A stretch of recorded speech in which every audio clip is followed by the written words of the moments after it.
Viajeros del tranvía, un paseo por los comienzos de nuestro teatro. Transitando juntos las calles del recuerdo. Escuchando historias de voces olvidadas. Curiosos que descubren con sorpresa el paisaje porteño de los arrabales. Un encuentro. Encontrarnos. Comunicate con nosotros. Encontranos en el Facebook Viajeros del Tranvía. Gracias por estar ahí. Gracias por su compañía.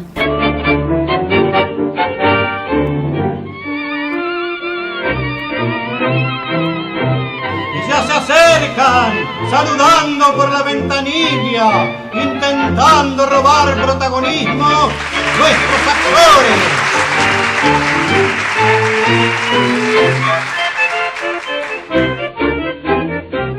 Este programa está auspiciado por el Ministerio de Cultura de la Nación y ha sido declarado de interés cultural por el Ministerio de Cultura de la Nación y por la Legislatura de la Ciudad Autónoma de Buenos Aires.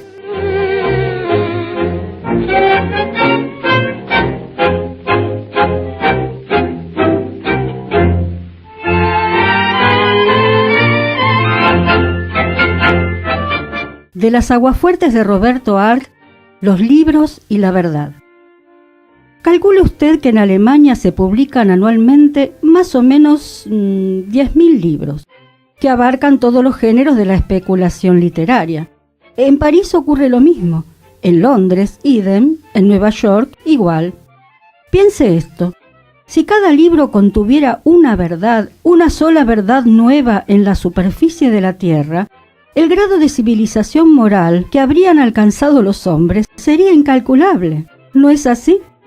Ahora bien, piense usted que los hombres de esas naciones cultas, Alemania, Inglaterra, Francia, están actualmente discutiendo la reducción de armamentos. No confundir con supresión. Ahora bien, sea un momento sensato usted. ¿Para qué sirve esa cultura de 10.000 libros por nación, volcada anualmente sobre la cabeza de los habitantes de esas tierras? ¿Para qué sirve esa cultura, si en el año 1930, después de una guerra catastrófica como la de 1914, se discute un problema que debía causar espanto? ¿Para qué han servido los libros? ¿Puede decirme usted?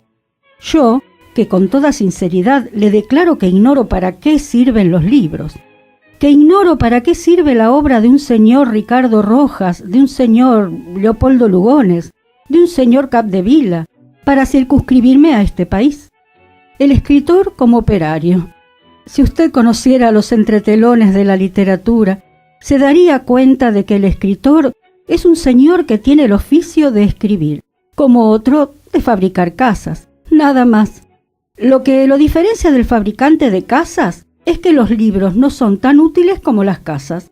Y después que el fabricante de casas no es tan vanidoso como el escritor. En nuestros tiempos, el escritor se cree el centro del mundo, macanea a gusto, engaña a la opinión pública, consciente o inconscientemente.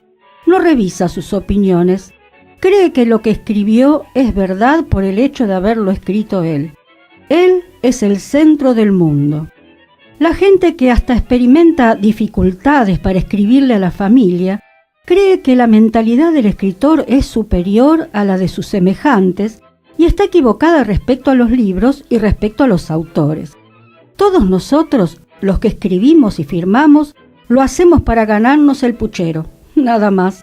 Y para ganarnos el puchero, no vacilamos a veces en afirmar que lo blanco es negro y viceversa. Y además, hasta a veces, nos permitimos el cinismo de reírnos y de creernos genios. La mayoría de los que escribimos lo que hacemos es desorientar a la opinión pública.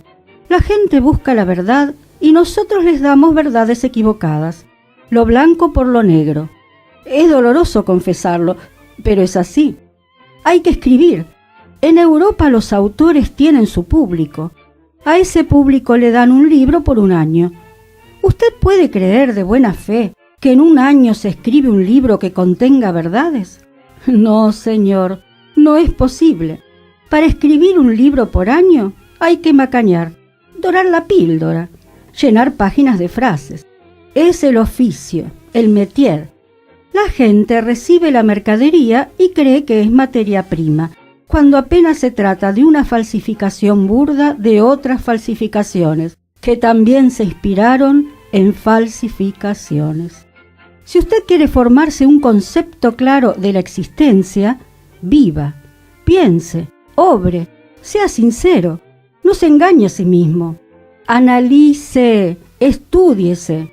El día que se conozca a usted mismo perfectamente, acuérdese de lo que le digo, en ningún libro va a encontrar nada que le sorprenda. Todo será viejo para usted. Usted leerá por curiosidad libros y libros y siempre llegará a esa fatal palabra terminal. Pero si esto lo había pensado yo ya, y ningún libro podrá enseñarle nada, salvo los que se han escrito sobre esta última guerra. Esos documentos trágicos vale la pena conocerlos. El resto es papel.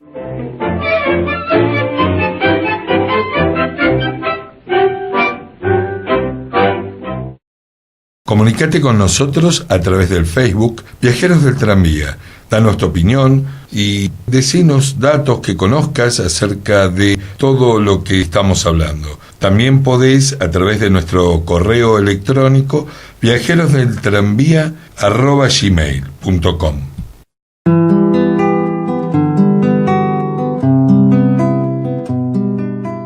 Una vez más, buen domingo para todos. Acá estamos juntos con ustedes en este viaje de este tranvía que tanto intenta acompañarlos.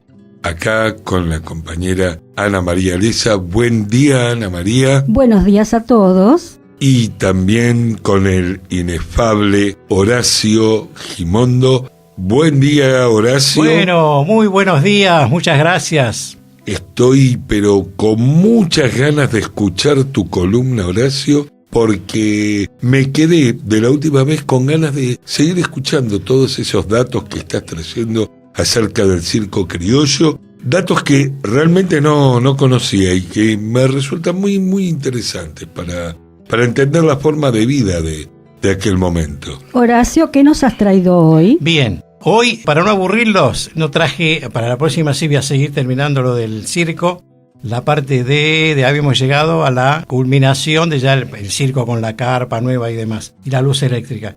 Hoy traje algo de alguien también por nosotros muy conocido, como Roberto Lino Cayol. ¡Wow! Mi autor favorito. Bueno, de una obra llamada Don Juan Malevo, que fue estrenada en el Teatro Buenos Aires por la compañía Muño Alipi en julio de 1923. ¿Saben cuántos personajes trabajan en esta obra? Digan algo exagerado. 23. 25, sí. ¿Sabías? ¿Sabes por qué lo sé? Porque hace años, cuando comenzó Viajeros en el 2012, me fui a una biblioteca para buscar sainetes para hacer con el grupo. Habíamos hecho el debut de la piba, que tiene 7 personajes, y entro a leer, digo, bueno, hicimos Cayol, voy a buscar algo de Cayol. Entro a leer algunos sainetes, había pocos en esa biblioteca, que era la biblioteca de la Caja de Ahorros. Hay muy pocos libros. Y uno de los que agarro de los libros tenía la obra que vos estás diciendo. Con Malevo, sí. Casi me desmayo cuando veo la cantidad de actores. Porque nosotros en aquel entonces éramos 7 en el grupo y no se había formado todavía lo que yo después llamé el grupo de la radio, que eran actores que colaboran con nosotros. Entonces los que colaboraban con nosotros eran 1 o 2, no podíamos llenar un sainete con 20 actores. Y agarro, digo, bueno, este no, aunque lo leí, digo, me gustó mucho. Bueno, elijo otro. Y el otro tenía 20, así que me fui de esa biblioteca desesperada. Me imagino porque él ha escrito más o menos 70 obras. Yo desconozco los autores actuales modernos cuántas obras, o ficciones, no son obras de teatro realmente, que disculpen, pero cuánta imaginación, cuánta inventiva, cuánta capacidad de creatividad en la literatura, ¿no? El medio ambiente los ayudaba mucho, es verdad. Bueno, tengamos en cuenta primero que era un medio de vida, lo cual de alguna forma te obligaba a escribir. Y por otra parte, son textos breves también, ¿no? El teatro breve. y de alguna forma también tenían esta forma de realizarse el sainete, que eran uno detrás del otro, tenían otra estructura. Aparte, bueno, eran grandes escritores y grandes dramaturgos, sin lugar a dudas, y grandes observadores sociales. Sí, hay que ver que uno siempre dice, yo también siempre lo digo, era una forma de vida en aquel entonces, pero la forma de vida que a ellos les gustaba, que tenía que ver con su vocación y con sus capacidades. Claro, sí, por supuesto. Para esta época había pocos modos de distracción y de acercamiento. Había teatro, el cine era apenas incipiente y no existía televisión, no existía... Era como mucho más importante, intuyo yo, el teatro. El teatro y la literatura, leer libros. La gente leía libros y muchos venían también en forma de folletín, así por capítulos, entrega a domicilio. Y se leían libros de grandes literatos a nivel mundial. Sí, yo quería agregar que después de la Primera Guerra Mundial, a raíz de las crisis mundial, por supuesto, y económica, los teatros, por supuesto, estaban casi vacíos. El cine era el biógrafo, ¿te acordás esa palabra muy conocida, ¿no es cierto? El biógrafo, sí. Entonces, los capocómicos, ¿qué pasaba? Tenían que trabajar de alguna manera para hacer la diaria. Entonces, exigían, lo llamaban petit piezas o humoradas, digamos, piezas de corto tiempo. Y era todo a raíz de la gran crisis económica que había, ¿no es cierto? Entonces, esto fue trayendo aparejado justamente la inventiva. Muchos de los autores eran periodistas, gente no culta, pero muy preparada para el tema. Y después sí, la vena natural, ¿no es cierto? Como dijo un autor muy conocido, el jugo del cerebro de los autores nuestros. Y entonces hoy vamos a hacer de la obra de Roberto Lino Cayol, Don Juan Malevo, con mi compañero y amigazo, co-conductor, Andrés Singer, dos personajes. La escena corresponde a una reunión que están ellos sentados bebiendo y un personaje pregunta: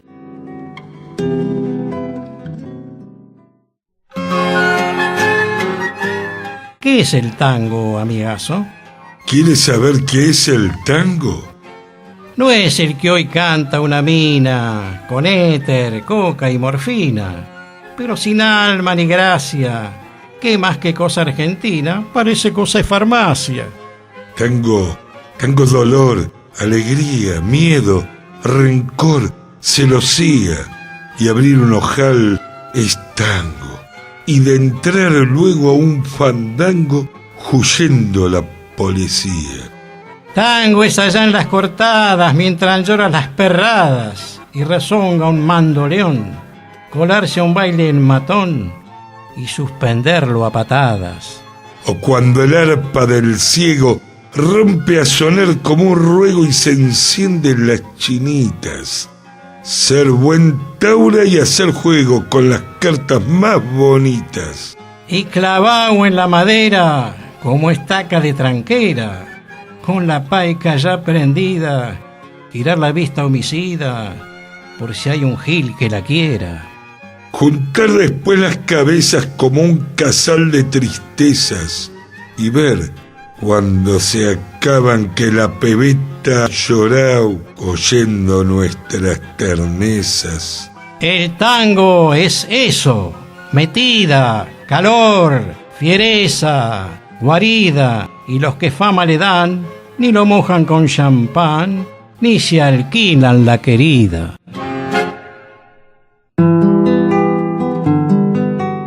Esta escena que hemos hablado es una obra de Roberto Lino Cayol, llamada Don Juan Malevo, que fue estrenada en el Teatro Buenos Aires por la compañía Muñoz Alipi el 17 de julio de 1923. Vos sabés que Roberto Lino Cayol tenía una gran preparación intelectual como escritor y no solo hacía sainetes. Es decir, en esa época estaba de moda el sainete, sabían que ponían un sainete en un teatro, se llenaba, pero él era muy criticado por sus colegas dramaturgos y como que había descendido para escribir ese tipo de obra que en aquel entonces se consideraba un género menor. Y a veces un escritor, esperando escribir la gran obra, termina como Cayol siendo conocido justamente por lo que le criticaban y que él mismo no valoraba tanto, que era ese género menor. Cayol es conocido hoy en día justamente por los sainetes que escribió, y se ha demostrado con el tiempo que no es un género menor.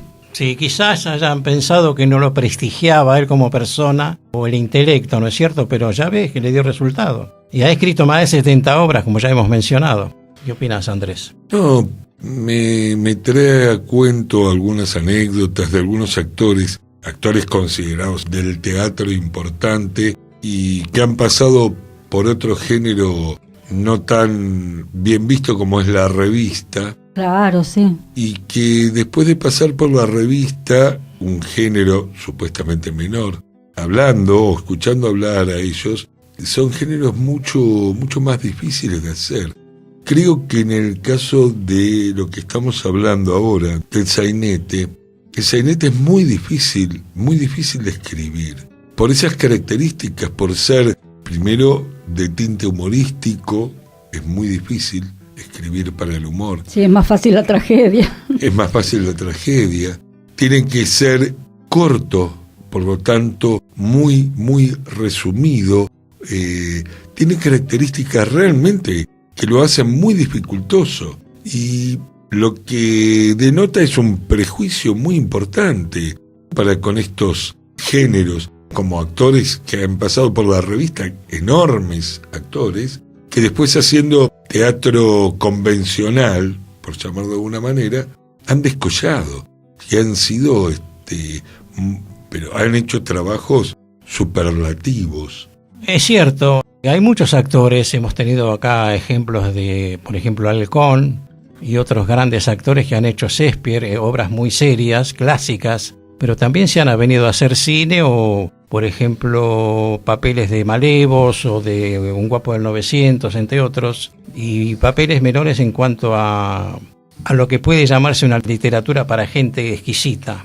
Pero ya hemos visto que literatura hay para todo género, para todo mercado, o sea que a mí me puede gustar leer los literatos y los clásicos, pero también me gustaría enfrascarme en una obra como la que estamos ensayando para hacer pronto, Entre bueyes no hay cornada, que se hace casi con rima. Es una obra hermosa, esa parte. Hay obras dramáticas que, aunque sea un actor, digamos, de nivel fino, como vamos a decir, puede llegar a hacer un papel de este tipo en los sainetes. Grandes autores, si vos nombraste a Shakespeare es un autor absolutamente popular en su época y con una forma cuasi vulgar de escritura en su momento. Hablamos en su momento y de representación, que si hoy se hiciese como se hacía originalmente y como estaba pensado, seguramente sería mucho más popular.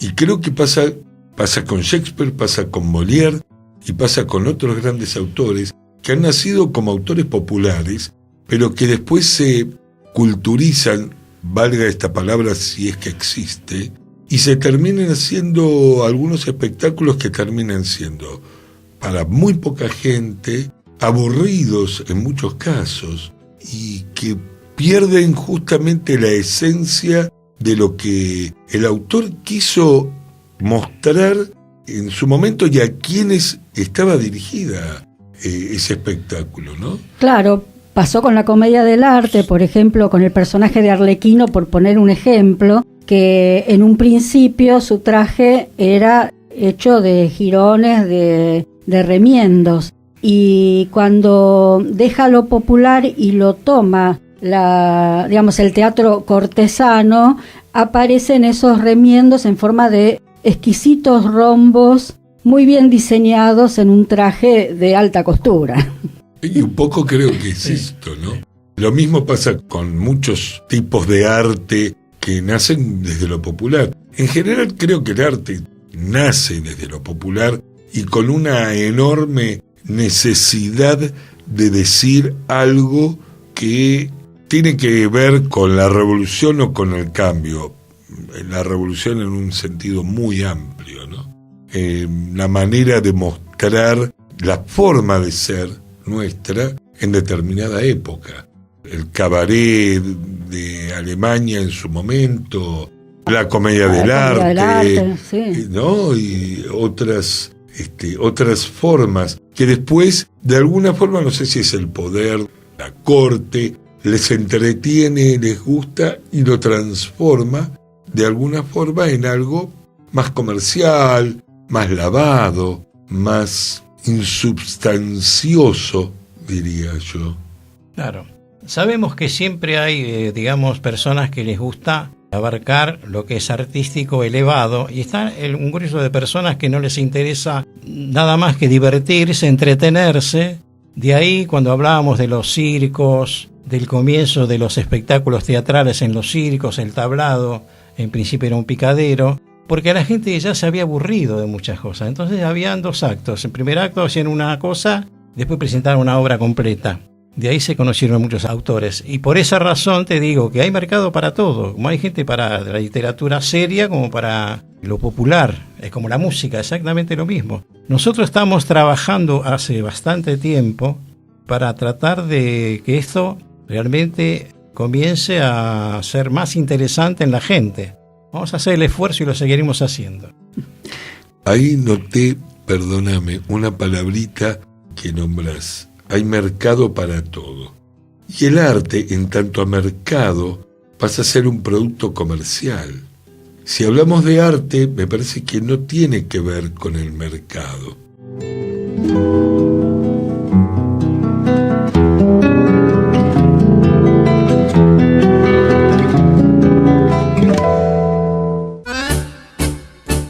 Están escuchando Viajeros del Tranvía en FM 88.7 en La Tribu.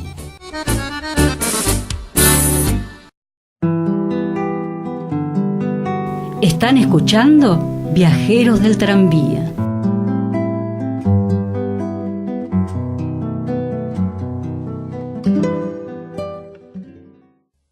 Viajeros es un programa de difusión de teatro independiente. Acercanos la información del espectáculo que estés haciendo para compartirlo con nuestros oyentes. Una cosa es el arte y la otra cosa es el producto.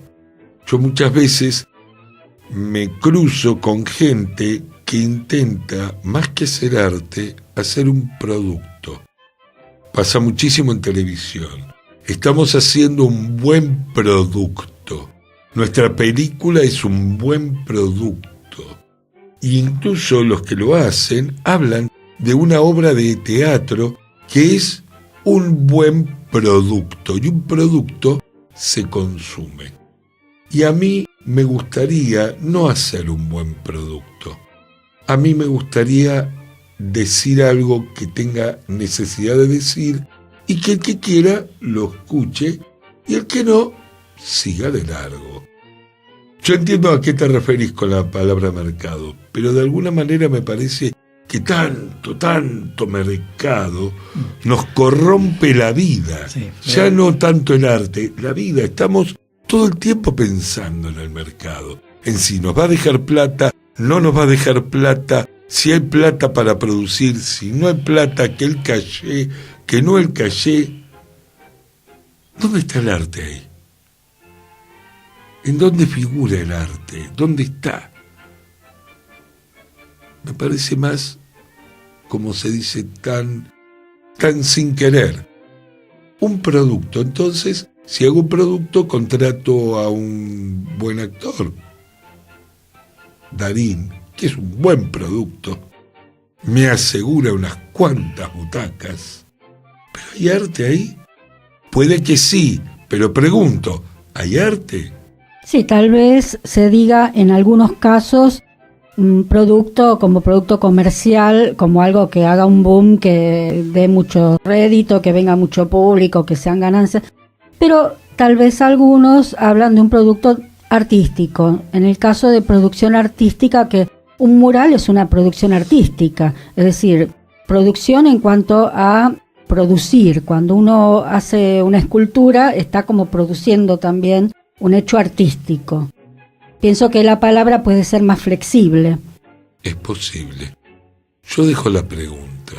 No, es que está muy bien lo que vos decís, pero Yo creo que también se puede utilizar, o se utiliza en algunos casos, cuando uno produce un hecho artístico, es llevar a cabo una idea y, bueno, con los materiales que ha traído, que ha puesto sobre una mesa y empieza a hacer una escultura. Es decir, producir es todo el trabajo que lleva adelante esa idea primigenia hasta el hecho final, que sería en este caso una escultura, o en el caso de una obra de teatro. O sea, que abarca por ahí todo el hecho artístico más allá de la obra, que es también llamar a un escenógrafo, llamar a un vestuarista, hacer el diseño, es decir, coordinar todo eso, organizarlo. Entonces, en algunos casos pienso que está dicho no como algo meramente comercial, como decir, bueno, hacemos un producto, y en otros casos sí, van directo a eso y se ve después cuando uno está en la butaca. Quizás me pongo a reflexionar mientras vos hablabas y sin coincidir absolutamente, inmediatamente hablaste de escultura y me vino a la mente Miguel Ángel. Entonces pensaba, claro, las grandes obras de Miguel Ángel, y por un momento me pregunté si cuando Miguel Ángel hace la Pietà, tenía ganas de esculpir la Pietà o tenía ganas de esculpir, vaya uno a saber qué otra pieza, pero claro, estaba contratado para hacer esa pieza, claro, sí. Hoy considerada casi perfecta y quizás una de las mejores esculturas de la historia. Pero mi pregunta es, ¿habría querido esculpir esa pieza o habría querido decir con otra obra otra cosa? Es mi duda. O una tercera opción, que sería, alguien pone dinero para hacer determinado producto y entonces, en base a eso, yo digo lo mío a pesar de... Claro, sí, eso lo hacían en aquel entonces, no solo Miguel Ángel, Leonardo da Vinci, Rafael, todos los pintores, escultores de aquella época, la única forma que tenían de pintar, incluso los músicos, Mozart, era cuando los contrataban en las cortes, Calderón de la Barca. Bueno, eso siempre se da, y desde hace unos años el mercado es, digamos, lo que también en la parte comercial del teatro, hablando del teatro o de las películas, es lo que justifica, por decir así, el esfuerzo de actores y directores para hacer esa obra que nosotros vemos en el cine. Es decir, todo lo que no está supeditado al mercado es lo que sería el cine que no es comercial o el teatro off, en el cual uno puede hacer la idea que tiene ganas, y si consigue 3 locos que lo acompañen o que la acompañen, 3 chiflados. 3 chiflados, que somos 4 como nosotros, bueno, cualquier elenco que se claro, que se engancha en una idea de vamos a hacer esta obra, y sin pensar, sin sacar cuentas quién nos va a ver, si nos van a pagar o no la entrada. En el caso del off o del cine independiente se da esto de la libertad, pero cuando entra en el mercado, en lo comercial, debe, para subsistir forzosamente, estar pensado de una forma en que sea comprable y a la vez que sea artístico en algunos casos. Hay otros que directamente no importa que sea comprable.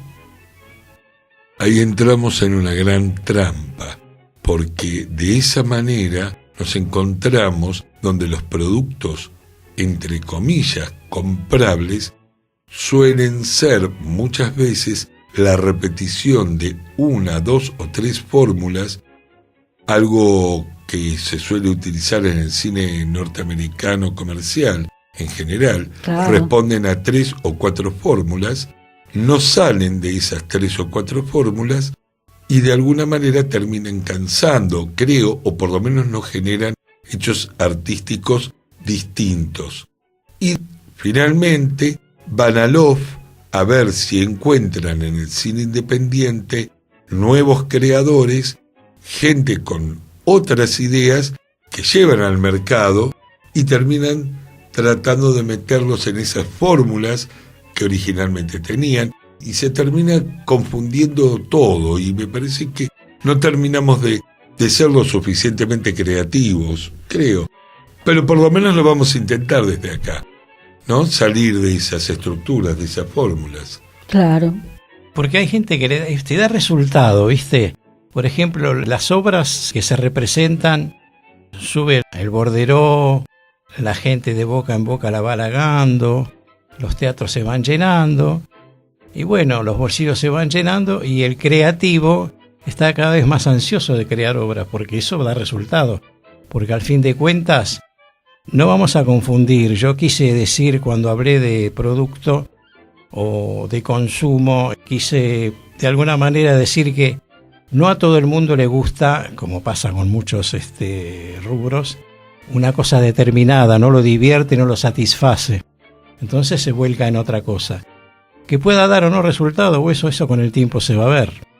Es como cuando estabas hablando recién de filmar. Bueno, se filman películas, a veces vas a ver un actor determinado que te gustó toda la vida, pero la película es un bodrio, porque pasó por algo que, como dijiste vos, buscaron otra persona, otro nivel, y lo encajaron con un esquema que no dio resultado. Me ha pasado de ver, a muchos les ha pasado, de ver actores muy conocidos que la película resultó un bodrio. Claro, porque también está dentro de esas fórmulas, como dijo Andrés, el hecho de poner nombres. Claro. Que encabecen un elenco para una película o para una obra de teatro.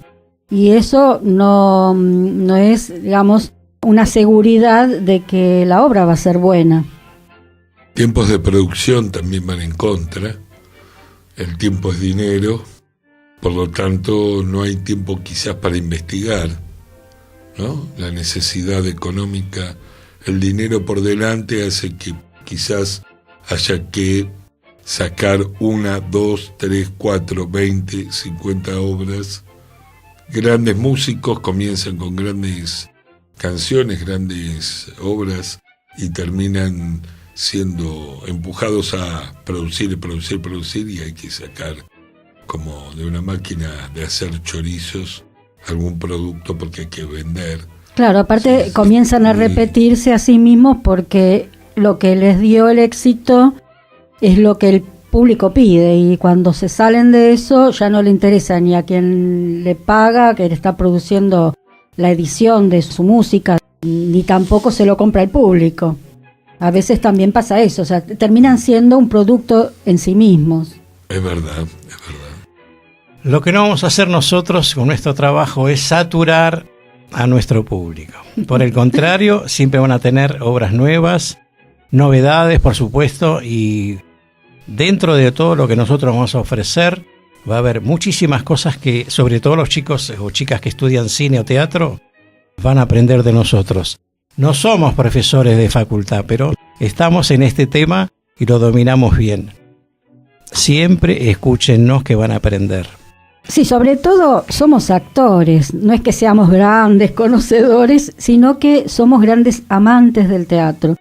Entonces, cuando nosotros abordamos un sainete, lo hacemos con el amor a los autores que lo escribieron, no solo al autor específico del sainete que estamos haciendo ese día en ese programa, sino amor a todos los autores que tuvo nuestra dramaturgia, que hicieron los inicios del teatro argentino, que hicieron tanto arte con tan poco, por decir poco en el sentido del sainete, que es, como dijo Andrés, una obra reducida en tiempo. Yo lo comparo mucho con el arte abstracto, que es más difícil hacer el abstracto que el arte figurativo, porque justamente uno tiene que llegar a la esencia, a los pequeños trazos, a la estructura que está detrás de todo lo visual, de toda esa superficialidad, de toda esa cantidad de elementos, de información, y se llega a una síntesis. Entonces el sainete, en esos pocos trazos de algo abstracto,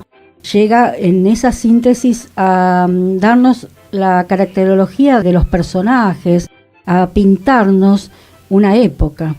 Entonces, bueno, a divertirnos también, y todo lo que nosotros sentimos cuando lo escuchamos. Y si lo escuchamos con detenimiento, vamos a ver que es mucho más complejo de lo que aparenta ser. Y nosotros, metidos en los personajes, también nos emocionamos mucho, porque o haciendo de Cocoliche o de Italiano, o lo han escuchado a Andrés también en una obra donde hace de gallego, realmente sale magnífico. Y le ponemos toda la gana, y es un aprendizaje, y es una cosa de volcarnos y emocionarnos con la obra. Por ejemplo, He visto a Dios, es una obra dramática que emociona muchísimo, que se ha pasado casualmente la segunda parte. Y seguiremos entusiasmándonos y entusiasmándolos con este trabajo.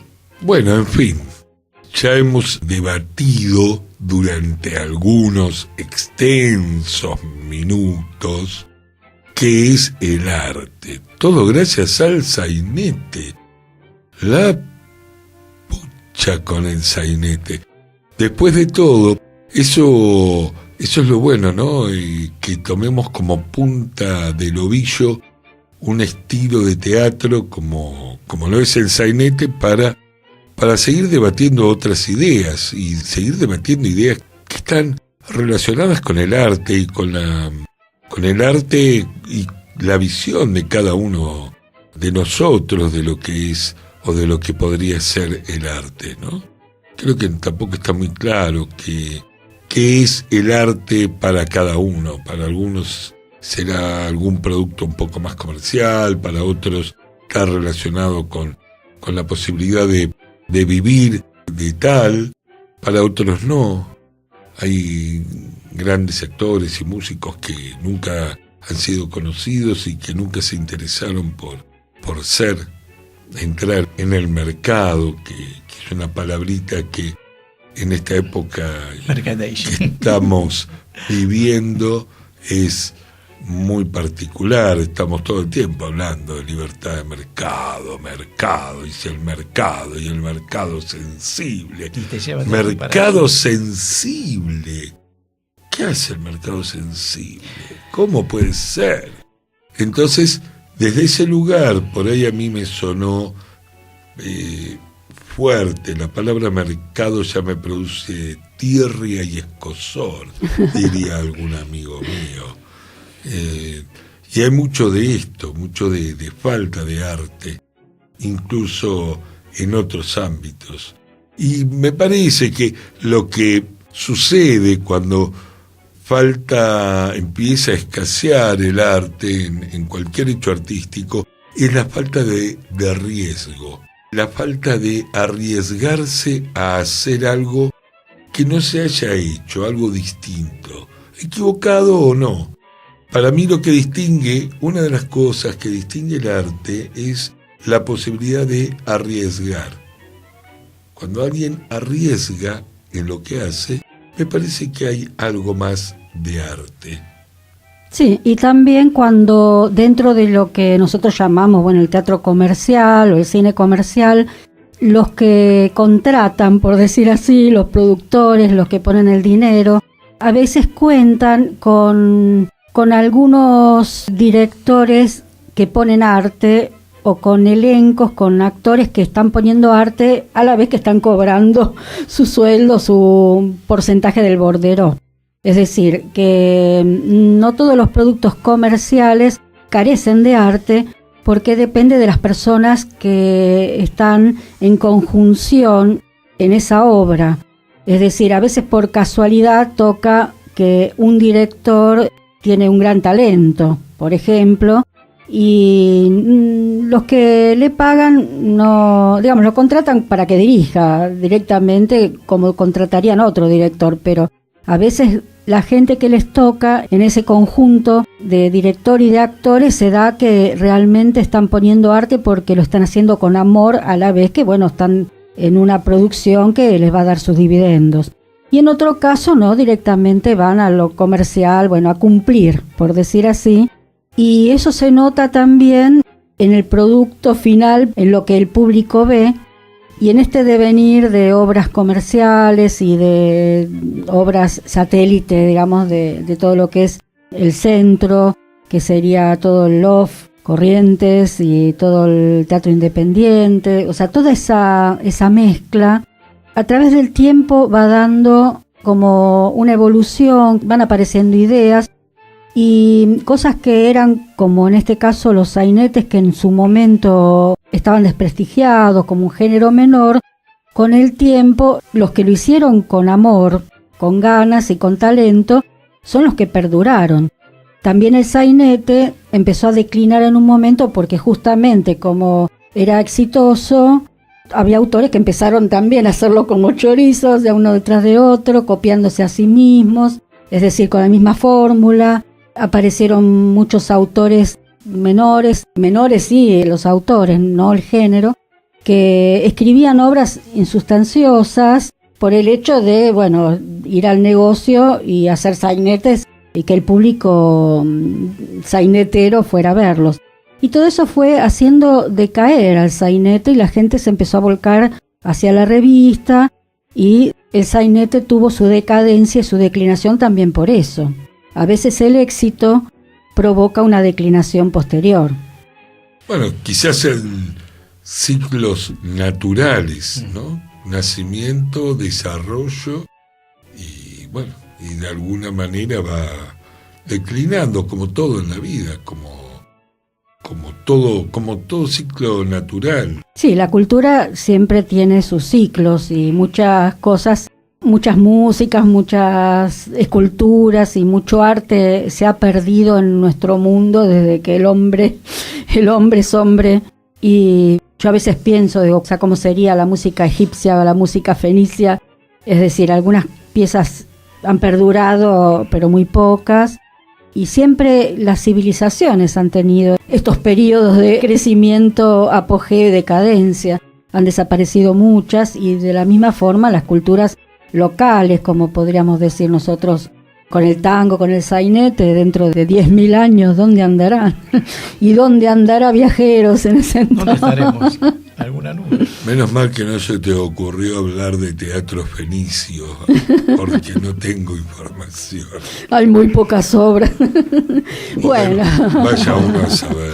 Bueno, llegó el momento de despedirnos, ha terminado nuestro programa. Pero qué corto que fue hoy. No, pero estuvo interesante, me parece. Esperemos que para los que nos escuchan directora, también. ¿Qué opina usted? Y opino que sí, porque siempre es interesante reunirme con mis compañeros y reunirnos con nuestro público. Y le recuerdo al público que pueden escuchar Viajeros en nuestro canal de YouTube, Viajeros del Tranvía, y ahí pueden escuchar los programas anteriores y los sainetes que hemos hecho también desde el año pasado hasta ahora. Hay algunos programas del 2012 subidos, pero yo ahora los estoy acomodando así como para subir todos los del 2012, los del 2013, a la par que voy subiendo los de este año también. Así que pueden escuchar Viajeros todas las veces que quieran en YouTube y les mandamos un saludo con muchísimo cariño. Y hasta el domingo que viene. Sigan viajando y hasta el domingo que viene. Los esperamos el domingo y que tengan una hermosa jornada.